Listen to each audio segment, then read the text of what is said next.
everyone. Welcome to Spark. I'm Joanne Tabalea Murphy, and I have a very interesting, intelligent, sassy guest today.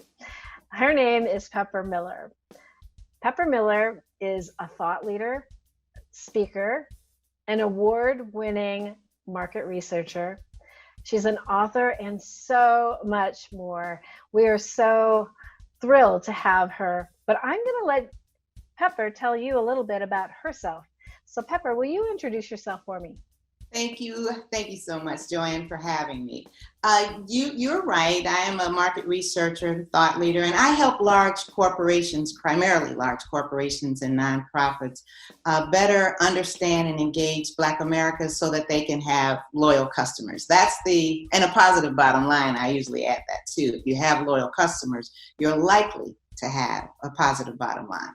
But my passion is to help business leaders in society better understand and see the value of Black Americans as a people and as a market segment. So that's really what my passion is. That's what drives me to do the work that I've done.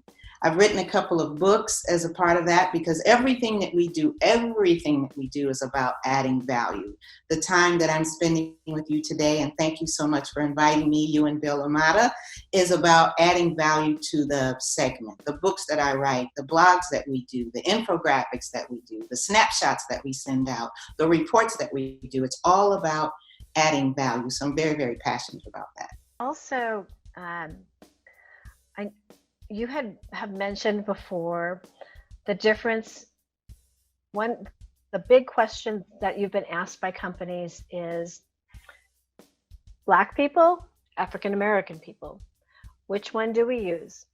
People of color, not people of color. Can you unpack that for us? Oh, absolutely. So as I mentioned before, the number one question that I get asked often, particularly after doing a presentation, I don't care how insightful I've been, what nuggets this has been the number one question, Black or African American. So while all African Americans are Black, not all Black people are African Americans.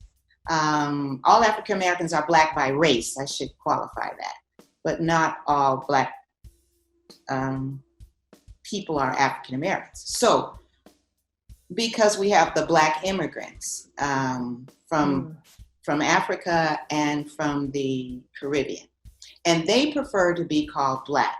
There are some African Americans and Black people that don't care. Most of us, we do have a preference. It's Black for most of us.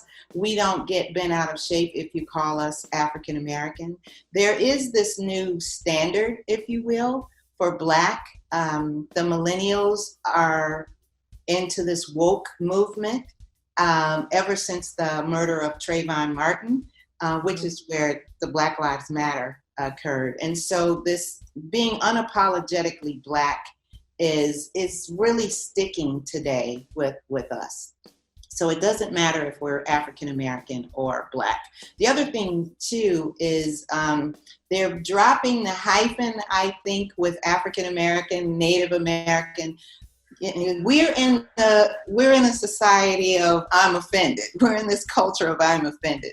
So the hyphen denotes less than. So that's being dropped, even though, we know, when the hyphen is there, it's an adjective. When it's not, it's a noun, but that's changing.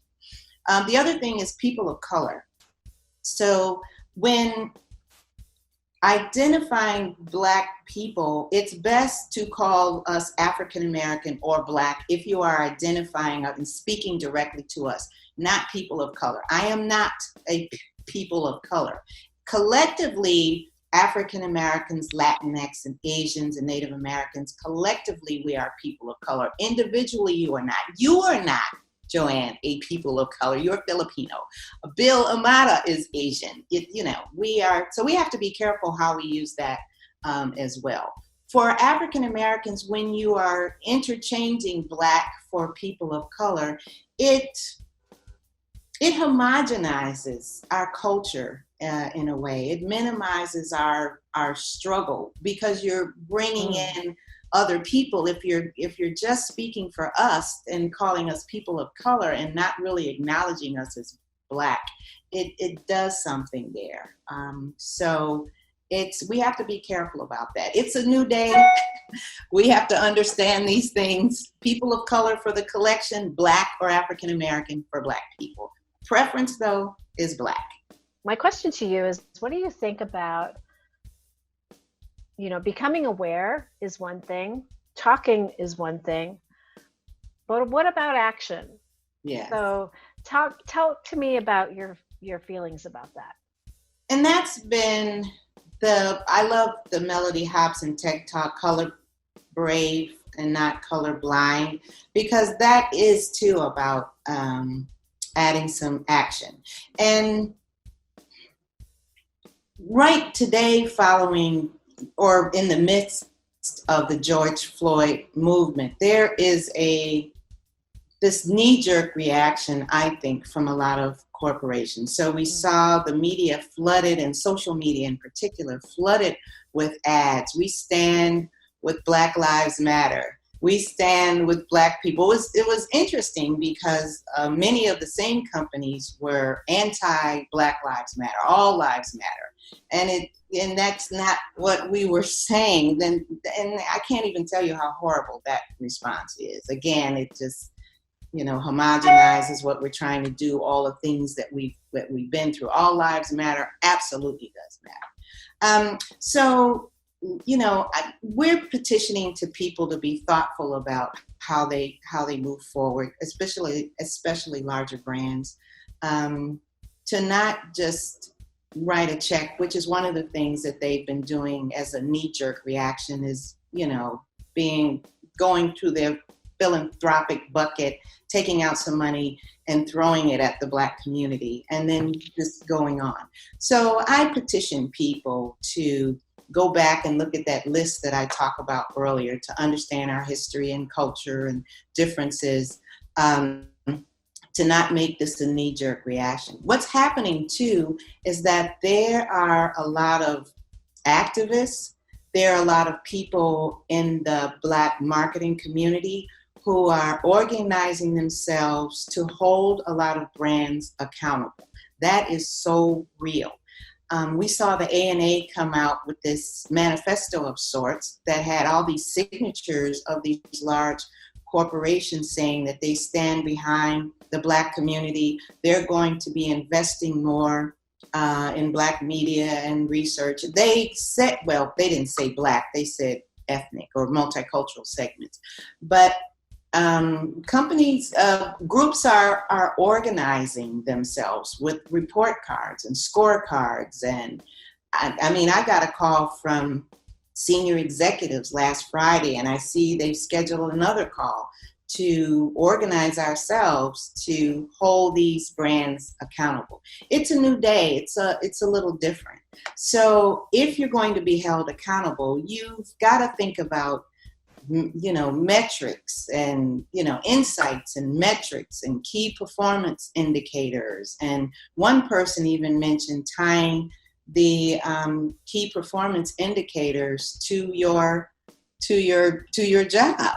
And if you are really serious about diversity and equity, I think equity is very important, and inclusion, then if that's part of the baseline and measurements, then you should be held accountable to that. What does that look like at the end of a particular period? Is it every year? Is it every 3 years that you have X number of Black people and people of color in your organization?